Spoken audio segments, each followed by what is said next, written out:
It is week 2 of my Macrofactor challenge where I'm using their app to track every single calorie that I eat on my way towards my fitness goals. It's going really well. I haven't missed a single meal because it's really easy to input whatever I eat. I can search for it in their database. I can create my own custom recipes. I can take a photo of what I'm eating and then Macrofactor's AI tool will tell me the ingredients of that I can then refine manually to get it exactly right. Or I can just scan the barcode like I did here with this can of tuna. This convenience makes it super easy to keep a clear view of my daily intakes, be they carbs or fats or proteins or other nutrients, as well as overall calories, and every few days I can check in with Macrofactor to recalibrate my targets. If I'm dropping kilos at a sustainable rate that puts me on track to hit my target, then maybe the check-in progress doesn't need to change anything. But if I'm a little behind or whatever, then Macrofactor's tool will automatically, dynamically recalibrate my goals so that I'm on track to hit my targets. It's kind of like having a personalized dietitian or nutrition coach that you can check in whenever you like.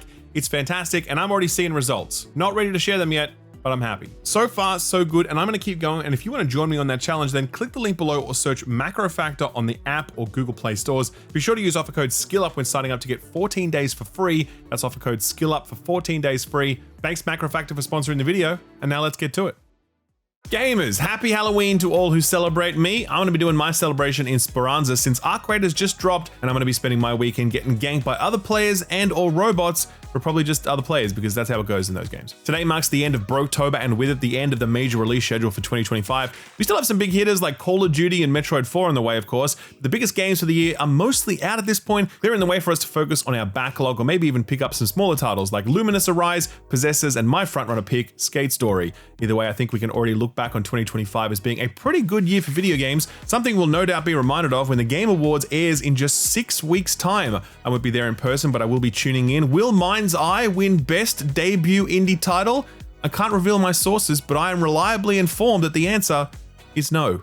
On to the news. Let's kick things off with what we always kick off with lately, Xbox stuff. God, there's always so much of that, isn't there? This week began with one of the industry's worst kept secrets, the announcement of Halo Campaign Evolved, a complete top to bottom remake of the first Halo's campaign, which is coming to PC, Xbox Series consoles, and for the first time ever, PlayStation. Man, seeing Halo on a PlayStation is going to take some real getting used to. You might be thinking, wait, didn't they already remake Halo? And the answer is kind of, but Halo Combat Evolved Anniversary was more of a remaster, one that retained the same underlying game and allowed you to toggle between the old and new visuals at a whim, whereas this is being rebuilt from the ground up in Unreal Engine 5. And damn if it doesn't look like an Unreal Engine 5 game. There's been much debate about whether or not it retains the art direction of the original game, something that Anniversary was heavily criticized for not being able to do. And yeah, I mean, it's got that photorealistic Unreal Engine look going on that's a bit sort of played out at the moment. Here's the thing though, right? I think Halo looked fantastic for its time, so much so that it remains basically timeless. Would I like to see the exact same look but at a higher resolution and with better texture depth? I guess,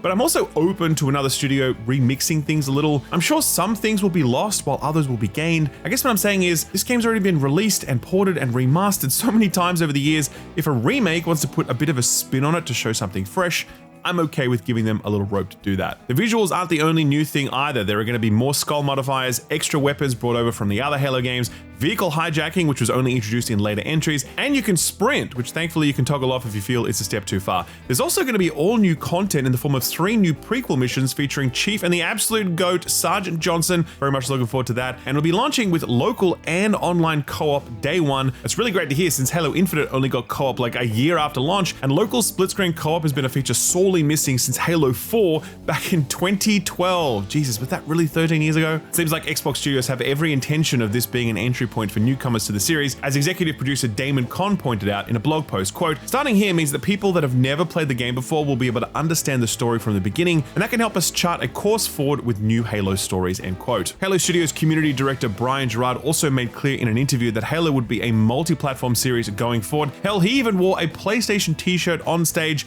at a different time. That might have been called heresy.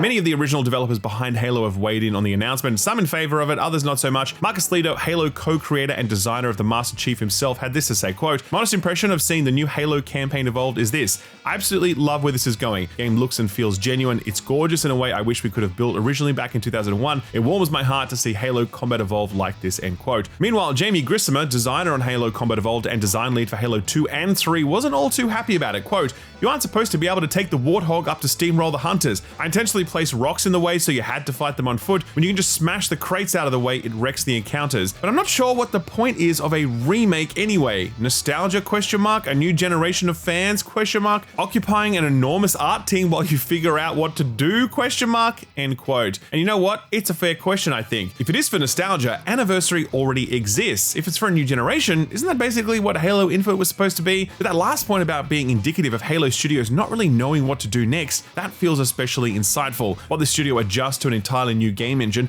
and while Microsoft undergoes its confusing metamorphosis, I do imagine this studio is spinning its wheels a little, so a remake of the OG might just be a means of keeping people logging into teams each day. I don't know, personally, I don't feel much about this. I feel like it's Microsoft's MO to plumb the depths of their past rather than imagine an exciting future. I feel like the original Halo has already been well and truly plumbed over the past 2 decades, so I'm far more interested in where Halo might one day go in the future than I am returning yet again to where it's already been. The other big piece of Xbox news to drop this week was an update on Xbox's financials and hardware sales, and they are not looking great. Microsoft hosted an earnings call where they revealed that the company made an operating profit of $38 billion this quarter.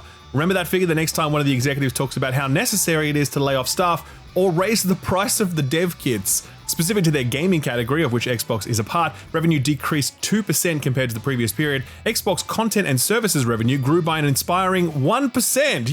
Microsoft boss Satya Nadella characterized this growth as a, quote, new record for overall content and service revenue for the quarter, end quote.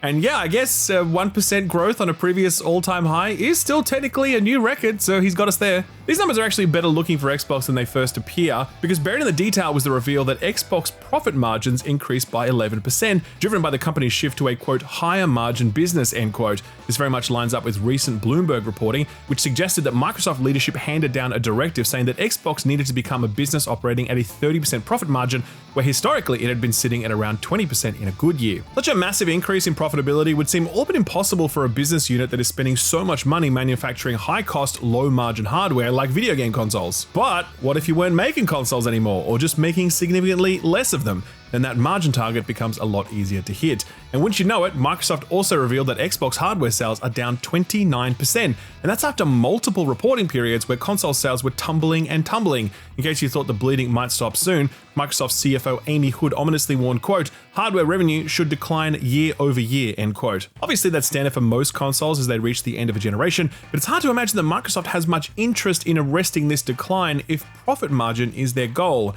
It comes as Windows Central provided unconfirmed reporting on what the next Xbox is going to look like, or more specifically, how it'll work. And spoiler alert, it's exactly what we all suspected. Windows Central sources say the next Xbox is essentially just a PC with backwards compatibility for native Xbox titles, and you won't have to pay a monthly fee to play online, because of course you fucking don't. It's a PC. Get that shit out of here. This all comes in the same week that Satya Nadella mused openly about a desire to revisit the dividing line between consoles and PC. In an interview with TBPN, here's what he had to say, quote, it's kind of funny that people think of console and PC as two different things.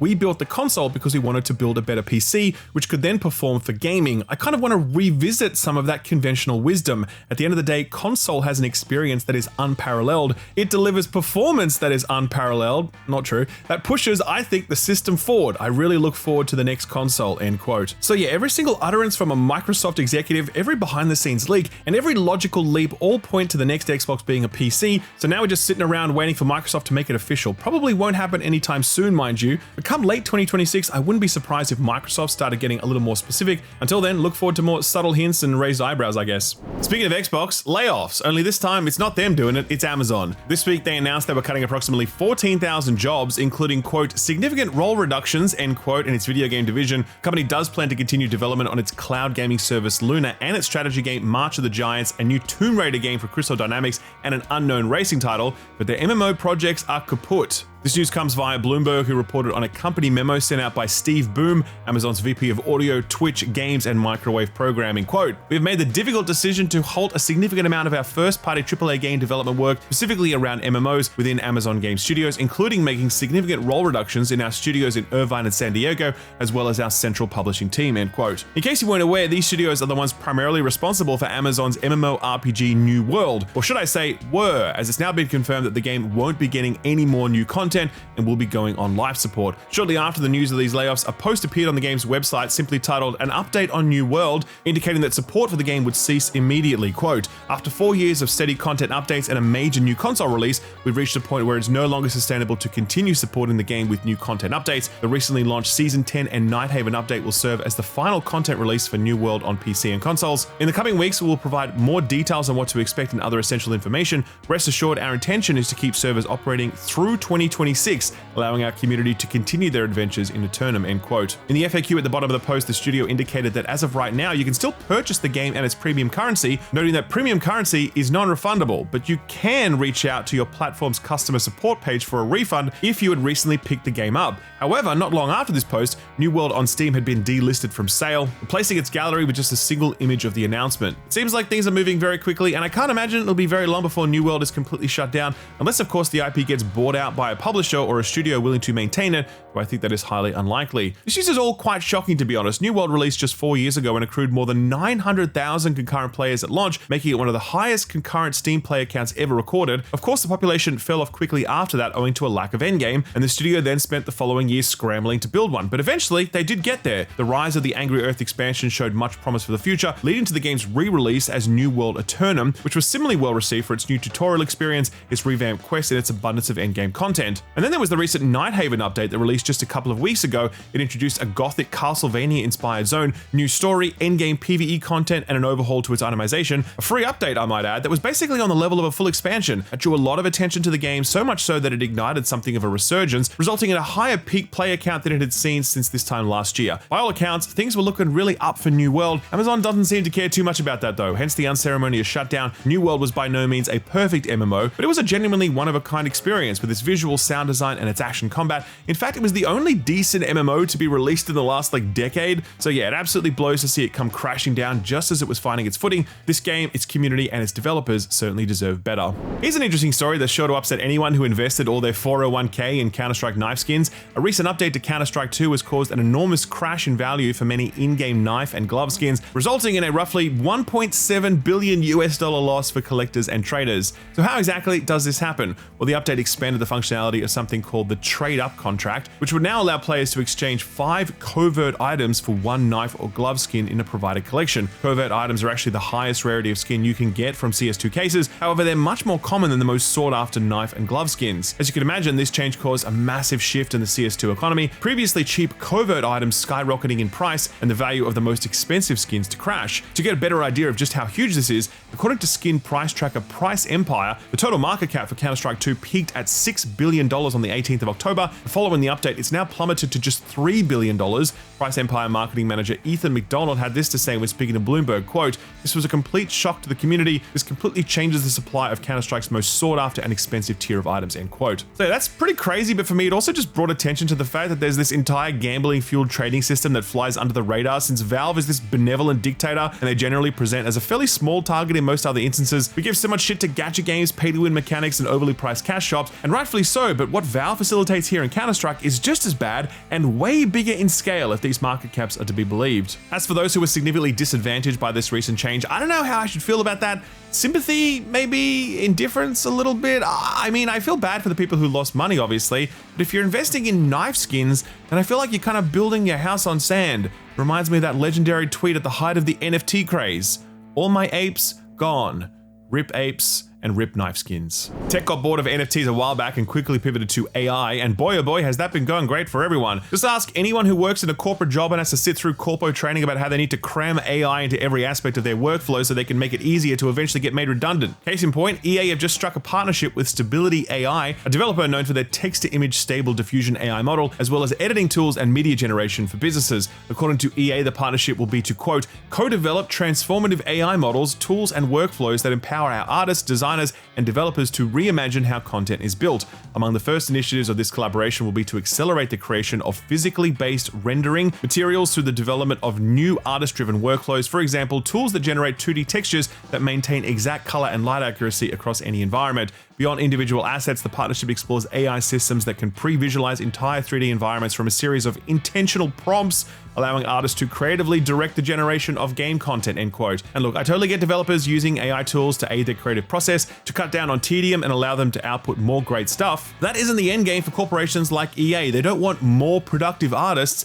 They want less of them, until all that's left is games made entirely by AI, like that cringy clip doing the rounds on Twitter this week. That's perhaps most evident in a recent report from Business Insider investigating the prominent use of AI in EA's development pipeline. Quote, at Electronic Arts, makers of The Sims, Madden, NFL, and several other mega popular video game franchises, leadership has spent the past year urging its nearly 15,000 employees to use AI for just about everything from creative projects like cranking out code and concept art to managerial work like scripting conversations with direct reports about sensitive topics such as pay and promotions, Business Insider has learned, end quote. Some Electronic Arts staffers who spoke with Business Insider under the condition of anonymity say the AI tools they're encouraged to use, including the company's in-house chatbox Reef GPT, produce flawed code and other so-called hallucinations, which then needs to be manually corrected. Others say that creative staff are expected to train AI programs on their own work, and that they fear the technology will ultimately slash demand for talent, such as character artists and level designers. Because yeah, it will absolutely do that, especially when it becomes deeply embedded in the creative process, and vacuous corpos will look at something AI buffed up and be like, yep, that's art, ship it. Meanwhile, the people who created the art that the machine was trained on have to change careers because no one's hiring.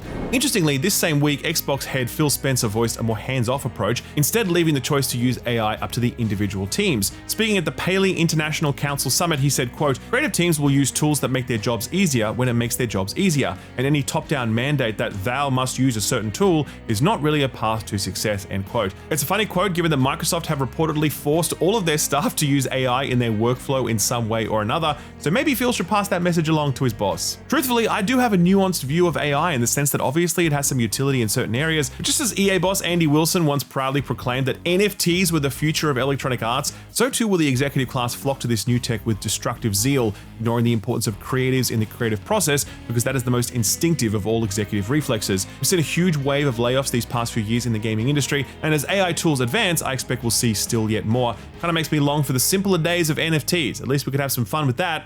All my apes gone, indeed. A quick lightning round to finish off. Don't Nod, the studio behind the Life is Strange series, are currently working on a narrative game based on an unnamed Netflix series. This comes via their half-year financial report in which they say they've signed a, quote, development agreement with Netflix for the creation of a new narrative video game based on a major IP, end quote. A Squid Game thing? I could see that. Then again, that'd kind of be a big middle finger to Netflix's internal game studio Boss Fight, the developers of mobile game Squid Game Unleashed, who were unceremoniously closed down this week. Studio director David Rippey took to LinkedIn to share the news, quote, well, word has gotten around quickly about Boss Fight's closure. Thanks everyone who reached out today. Rough news for sure, but I'm very grateful for the time we had at Netflix. We worked with some awesome people and made many games that I'm very proud of, including Squid Game Unleashed, which hit #1 in 26 countries, end quote. Squid Game Unleashed has been regularly spotlighted by the company during investor calls as evidence of its smart leveraging of Netflix IP. So to see them shut down the studio who made it feels like a total dick move. In our most recent episode of the Frames Per Second podcast, we had an interview with Embark Studios executive producer Alexander Grondel, and one interesting tidbit that came out of that was that the studio had actually thought their upcoming Ark Raiders missed the boat on the extraction shooter genre. Grondel said to us, quote, we certainly felt we missed the boat on that one because as we did the research, there were not that many games that had done or announced they were building an extraction shooter.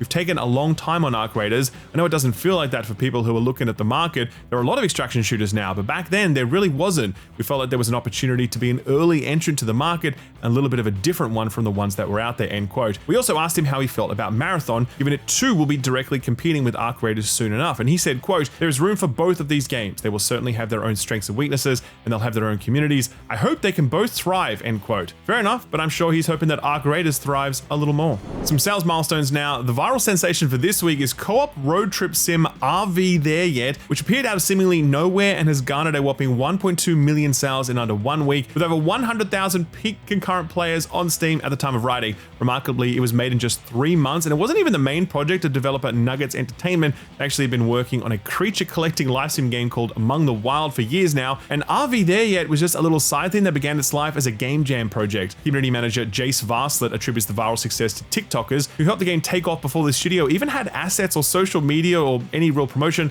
Love to see it. Congrats to the team. Honestly, it looks really fun and I'd love to check this out at some point. We also mentioned Escape from Duckov last week, the PvE only parody of Escape from Tarkov, and it continues to take the world by storm, ranking in over 2 million copies sold in just 1.5 weeks, but not as impressive as Pokemon ZA, which as expected has sold like hotcakes for being another Pokemon game. According to their press release, it sold over 5.8 million copies in 1 week, nearly half of which were for the Switch 2. To put that in perspective, the Switch 2 has sold 6 million units since its launch, so almost 50% of all Switch 2 owners bought this game. Absolutely crazy. Look, personally, I think Pokemon fans deserve better than a simple battle system overhaul, but hey, I'm glad they're happy. Or maybe they're not happy, but they bought it anyway. Just like Destiny fans. That's something I can relate to.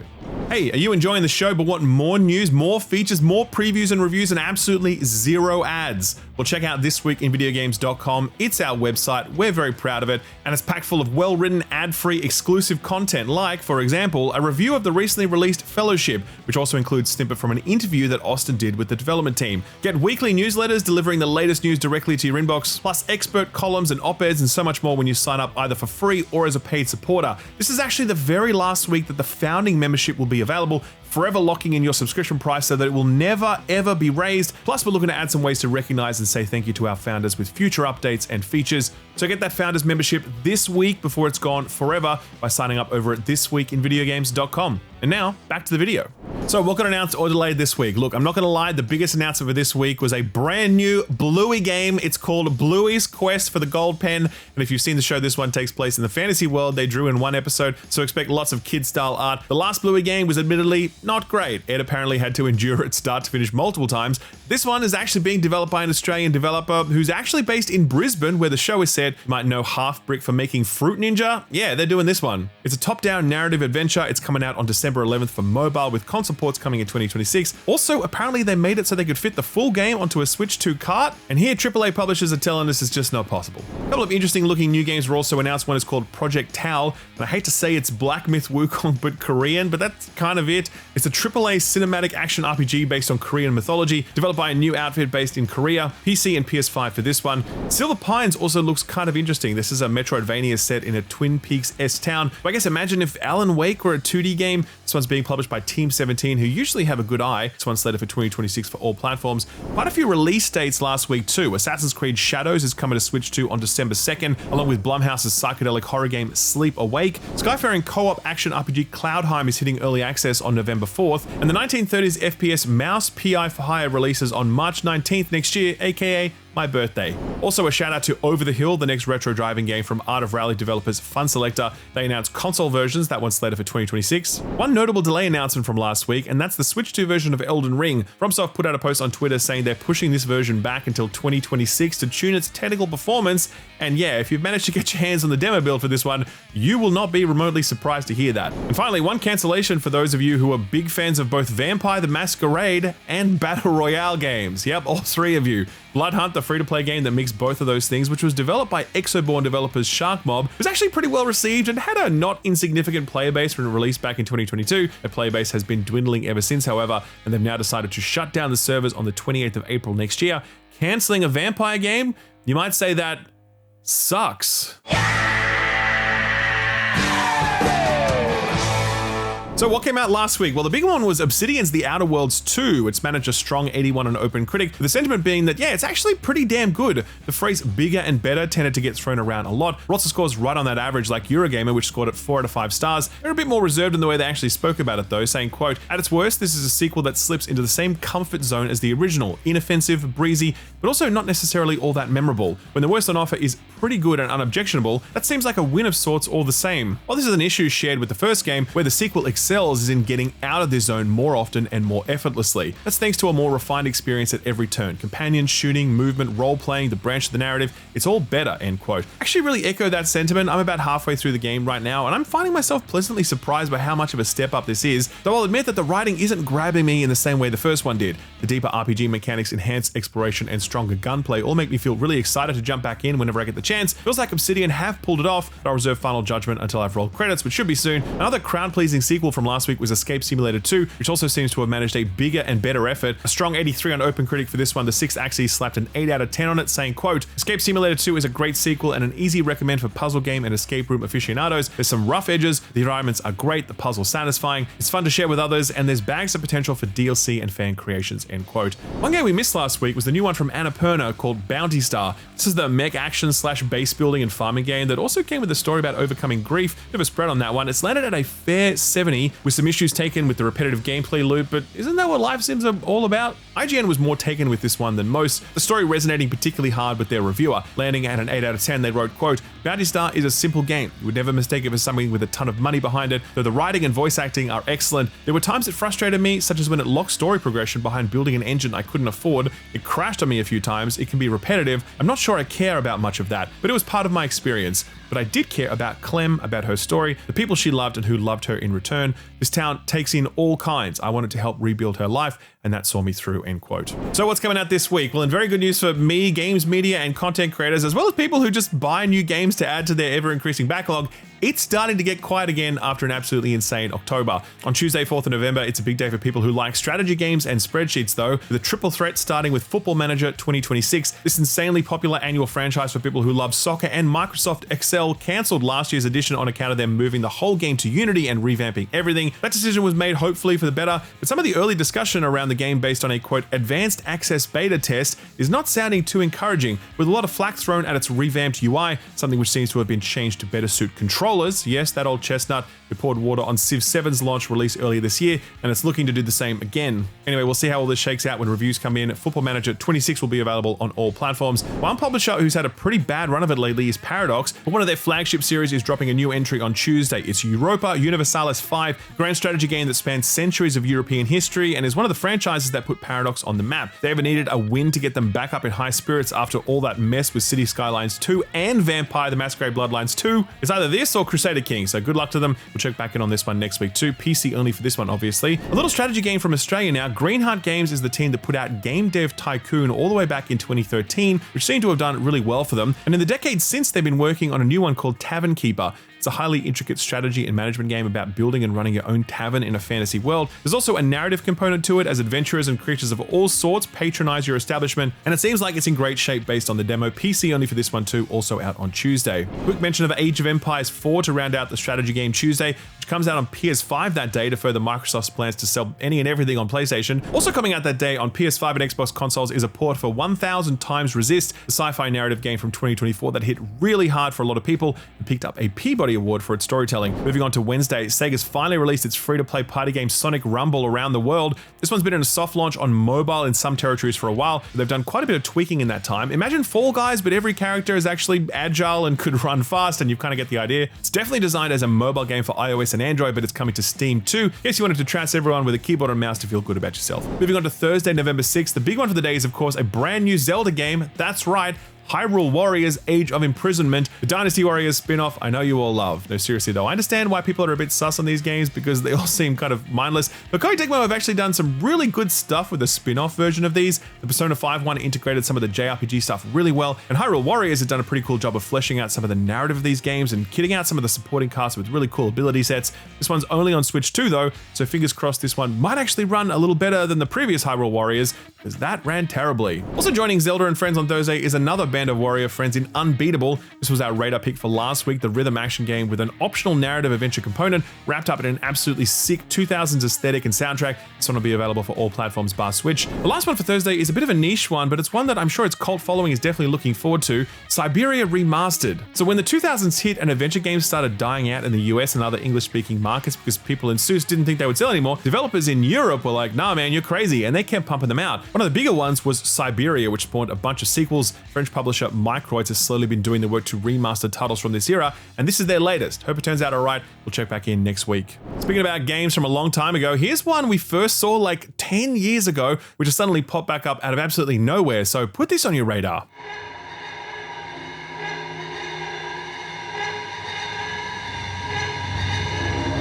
This is Deep Static Drive, a game that describes itself as a, quote, Grand Theft Cthulhu, end quote. This comes from a tiny team out of Australia called Reuben Games, and it mixes top-down isometric open-world driving and survival horror adventure set across a 1980s wasteland America. Primary goal seems to be finding your family somewhere in this unfamiliar land, but like any good road trip game, it's about the journey more than the destination. You'll fight off giant monsters while scavenging for gas and items, find survivors who may or may not help you, and do countless sick-looking burnouts. It's been described as a systems-heavy game where just about everything interacts interacts with everything else, which goes some way to explain why it's been in development for the better part of a decade. Also the fact that it started as a solo project, I guess. And look, the main reason why it's been on our mind for all this time is because of how cool it looks. Like this very striking art style. It's got a very 80s horror-inspired soundtrack from Gabe Castro, who also scored Sons of the Forest. So yeah, this popped back up after a massive quiet period this week because they announced a surprise release date next Wednesday, November 5th for PC and Xbox Game Pass. Man, what's with Australian developers and shadow drops? So if you like the look of this one, we've left a link to it over on our Steam curator page, which also has links to all of the other Put This On Your Radar stuff we've recently covered.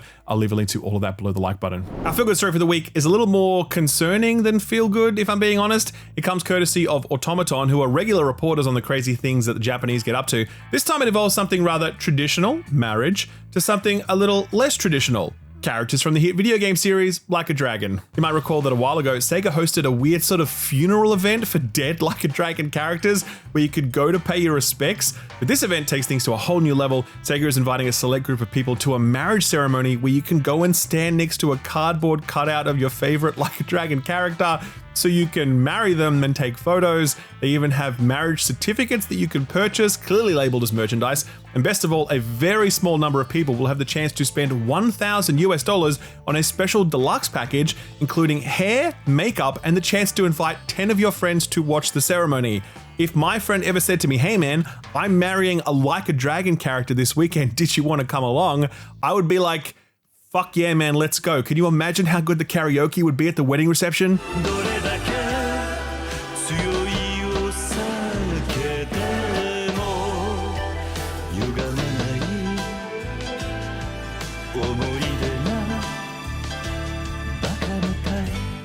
All right, ladies and gents, that is it for the show. Please do hit that thumbs up if you enjoyed it, or give it a thumbs down if you didn't. We'd love to get your feedback either way. If you'd like to come back next week and do it all over again, then hit that subscribe button. It's right there, along with that notification bell so you'll never miss a video. Broketober may be over, but things keep a rolling around here. Austin's working on a review for the latest Guild Wars 2 expansion. I'm finishing up Outer Worlds 2 with plenty of Arc Raiders in between. And Stu is actually reviewing the upcoming 4 Strike, so you can expect a write-up on the website for that very soon. Speaking of which, don't forget that this is the last week that the Founders Edition membership will be available for thisweekofvideogames.com. After that, it is gone forever. So if you want to say you got in on the ground floor before it was cool, then this is your chance. Become a thisweekinvideogames.com hipster.